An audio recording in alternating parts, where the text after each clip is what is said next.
जय जय शिवधारा, जय जय शिवधारा। इंसान को सोशल एनिमल, सामाजिक प्राणी कहा गया है। इसका अर्थ हम लोग ये मान सकते हैं कि इंसान कभी भी अकेला नहीं जी सकता, लेकिन मंच तो पूरा का पूरा निर्भर ही है और ऐसा कोई स्ट्रक्चर डिजाइन्ड पहले से है कि हमें चलना भी सिखाया जाता है, खाना भी सिखाया जाता है, बोलना भी सिखाया जाता है, कैसे लिखते हैं ये भी सिखाया जाता है। फिर रोटी बनाना स्त्री शरीर को विशेष रूप में, पुरुषों को जो जो काम करने हैं, फिर गाड़ी चलाना हो, फिर पढ़ाई का क्षेत्र हो, स्टडी का क्षेत्र हो। फिर इस दृष्टि से हम व्यापक जगत को देखेंगे, जिस भी फील्ड फैकल्टी को ऐसे ही देखने में आएगा। तो इसका अर्थ हम लोग ये निकाल सकते हैं, हम अकेले नहीं जी सकते, सबका साथ। घर में बच्चों का होना भी जरूरी है, फिर बड़ों का होना भी जरूरी है, और मध्यान्ह आयु में जो जी रहे हैं उनका भी जरूरी है। बच्चे तो बचपने में रहेंगे, वृद्धों के पास अपने जीवन के अनुभव हैं, लेकिन करने वाले तो बीच में वाले हैं, जो मध्यान्ह आयु वाले हैं। जो बेटा और बहू रानी है, मेन उनको करना है, बड़ों का मार्गदर्शन, छोटों की मस्ती, और घर इससे खिलखिलाता है। फिर कितना भी पुरुष बाहर से थका हुआ आए, बच्चों की खिलखिलाहट को, हंसी को, खेलने कूदने को देख के पूरे दिन भर की थकान को भूल जाता है। तो हर किसी की अपनी इम्पोर्टेंस है। फिर जेंडर की दृष्टि से देखते हैं, पुरुषों का अपना एक महत्व है, लेकिन ममत्व, मोह, प्यार, लाड, सत्कार, स्वागत, कहीं तो भी स्त्री शरीर का धर्म है। तो हर किसी का अपना एक स्थान है और हर कोई अपनी जगह पर उतना ही जरूरी है जितना पहले वाला था। जिस घर में बुजुर्ग नहीं है, उस घर का भी हाल कुछ अच्छा नहीं देखा जाता। भले आजकल के पढ़े लिखे बच्चे जो भी हैं, बच्चियां हैं, उनको बुजुर्ग अच्छे नहीं लगते, तो दूसरों का सहारा उनको लेना तो पड़ता है। भली काम वाली बाई को हो, अपने सहयोगी कुलीग्स से हो, पूछना तो पड़ेगा। तो हम लोग साथ में ही चलेंगे, सबका साथ। फिर सक्सेस कौन होगा? जो सबका विकास भी सोचेगा, सबकी उन्नति हो, सबका भला हो, सभी खुश रहे, जियो और जीने दो वाली पॉलिसी पर विश्वास करते हैं।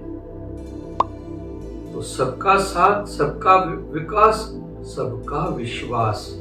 हमें सबका विश्वास जीतना पड़ेगा, तभी हमारे जीवन में खुशियां सदा के लिए रह सकती हैं, सेटिस्फिकेशन जीवन में आ सकती है। क्योंकि जिसने भी विश्वास नहीं जीता, मतलब कहीं तो भी उनके काम में या काम करने के तरीके में या उसके पीछे उसकी भावना में कुछ फर्क है। तीन बातें, या तो काम ठीक नहीं है, या तो काम करने का तरीका ठीक नहीं है, या तो काम करने के पीछे इंटेंशन, नीयत, भावना उसकी ठीक नहीं है। क्योंकि भगवान सबके अंदर है, सबको समझता है। पाप करने वाले को ऐसे लगता है कि दूसरों को नहीं समझ रहा, लेकिन ऐसा है नहीं।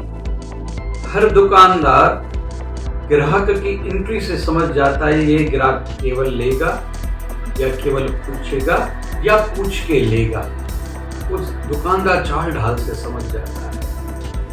वैसे ही हम जब किसी देवालय में, शिवालय में जाते हैं, तो अंदर बैठा भगवान मेरे शिव, माँ दुर्गा भगवान, मेरे राम जी, मेरे कृष्ण जी, मेरे गणेश जी, समझ जाते हैं ये किस भाव से आया है। आशीर्वाद प्राप्ति करने आया है, या केवल फॉर्मेलिटी करने आया है, या कुछ यहाँ करके सेवा, दान, प्रणाम, दो प्यार की पुष्प भेंट रख के यहाँ से कुछ लेने के लिए भी आया है।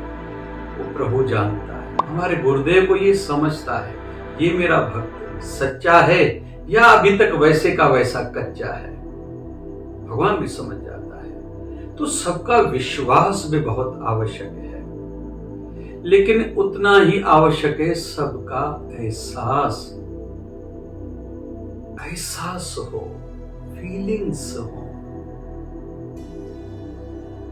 हर स्त्री को ये ध्यान में हो, पुरुष तनाव से ही बाहर से आएगा। और हर पुरुष, दुनिया के 80% मर्द इसलिए ठंडा खाना खाते हैं कि मेरे घर वाले, बच्चे और बुजुर्ग, मेरे घर की लेडीज गर्म भोजन खा पाए। एक एक रुपये पर बाहर लड़ाई करता है, किसी दरिद्र नारायण को, जरूरतमंद को, फकीर को जल्दी रुपया नहीं देता बचाने के भाव से। ये भी बच जाए। ऑटो पर नहीं जाऊं, बस में जाऊं, ट्रेन में कैसे वैसे बचाऊं, बाहर भोजन खाना है तो पैसे कैसे बचाऊं, ये स्त्री को ध्यान में रखना चाहिए। फिर मर्द का भी धर्म बनता है, जिसने मेरे नाम पर जीवन कर दिया है, अपने जन्म देने वाले माँ बाप को भी भुला बैठी है। मैं मना करूं तो मैके तक नहीं जाती। मेरा जीवन भी उसको ही सरेंडर होना चाहिए।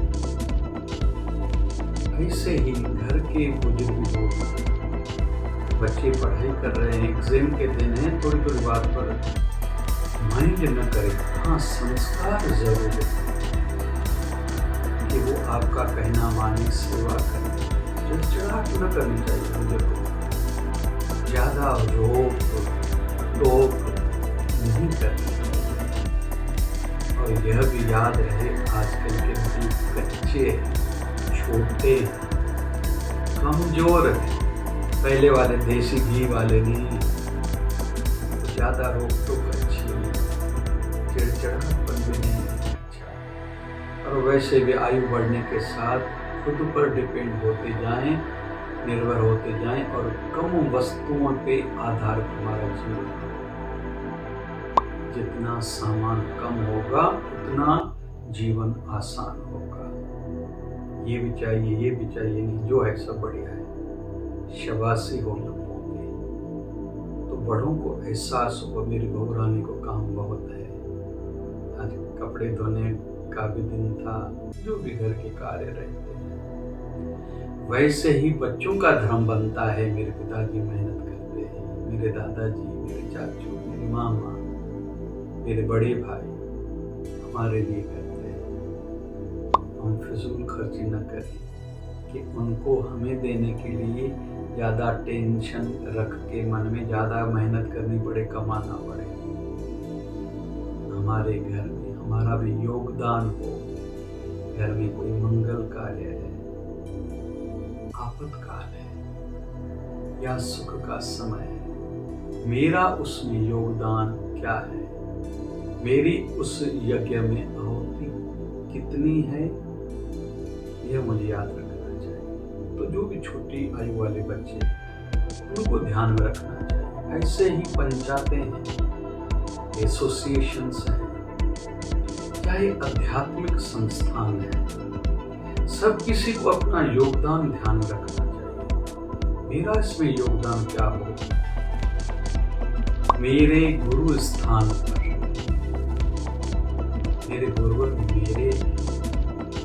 मेरे लिए अवतरित हुए, मुझे संसार भव सागर से तारने के लिए, मोक्ष की राह पर आगे लेके जाने के लिए मेरे गुरुदेव ने शरीर धारण करा।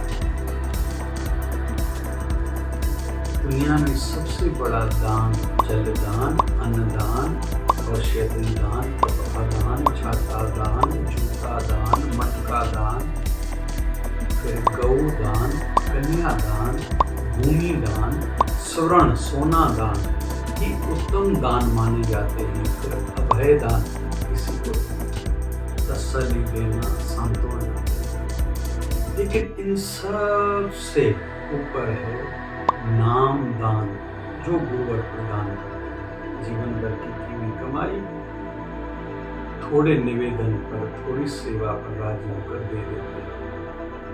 तो जिस गुरुदेव ने इतनी कृपा करी है, उनके चलाए हुए सेवा कार्यों में, उनके श्री दरबार में जो मेरा सच्चा घर है, जिससे मेरा ये जीवन भी बन रहा है, अंत में उनकी कृपा से अच्छा होने वाला है और परलोक भी संवरने वाला है, तो वहां मेरा योगदान क्या है?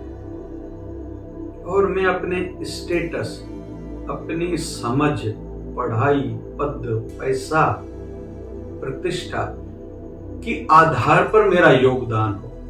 कोई अरबपति आदमी केवल आके झाड़ू लगाए, नहीं, झाड़ू लगाए लेकिन धन की सेवा उसको करनी चाहिए। कोई डॉक्टर है तो गुरु के नाम से मेडिकल कैंप्स करे फ्री, जो हमारे अक्सर शिवधारा आश्रम में होते रहते हैं। शिवधारा मिशन फाउंडेशन की ओर से 2 अप्रैल 2023 को विकलांगों के लिए विशेष रूप में एक कैंप ऑर्गेनाइज करी गई है, निःशुल्क, फ्री। हर महीने की 20 तारीख को आंखों के निःशुल्क ऑपरेशन होते हैं 10 शिवधारा नेत्रालय में। हर 20 तारीख को अनाज, किराना, दवाइयाँ, सब्जियां वितरण होती है, क्योंकि ये 20 तारीख 1008 सदगुरु स्वामी शिव भजन जी महाराज हमारे गुरुदेव की मासिक तिथि हम लोग मनाते हैं। तो ऐसे ही एक सीए का अपना योगदान है, एक लॉयर का अपना योगदान है, एक सरकारी कर्मचारी का अपना योगदान है, छोटों का अपना योगदान है, बड़ों को अपना योगदान देना चाहिए। तो अपने दरबार में भी हम सबका पूरा योगदान हो, तभी हमारे गुरुदेव की संस्था निखरेगी और सबका ये भाव हो, जिस गुरुदेव ने इतना कुछ दिया है, कुछ हम उनकी श्री चरणों में अर्पित करना है। तो आज का हम लोग संदेश सीख रहे हैं, हम लोग सामाजिक प्राणी हैं, टीम वर्क से आगे बढ़ेंगे। घर में हर कोई अपना योगदान दे, पंचायत में, एसोसिएशन में, संस्थाओं में, गुरुदर पर, देश में, अपने धर्म में, फिर मानवता स्तर पर भी हमें ही सोचना होगा। ज़्यादा नहीं कर सकते तो वृक्ष लगाएं। हर साल की 30 जून को शिवधारा नेचर डे हम लोग मनाते हैं। पूरे भारत भर में जहाँ जहाँ शिवधारा आश्रम के साधक हैं, हर कोई वृक्ष लगाता है और लगाना चाहिए। एक कम से कम पीपल का, नीम, तुलसी, आंवला और बेलपत्र, 5 वृक्ष। आशीर्वाद भी होंगी, सेवा प्रकृति की हो गई, वायु का शुद्धिकरण होगा। कोई प्रदूषित कर रहा है जंग के माध्यम से, एटम बम पता नहीं क्या क्या फोड़ के, और हम अपना योगदान देंगे। तो मानवता स्तर पर भी हमें सोचना है। इस दृष्टि से हम लोग आगे बढ़ेंगे तो हम लोग कुछ विशेष मानव बन पाएंगे और हमारा भी योगदान होगा। और ऐसी हम सबकी सोच होनी चाहिए।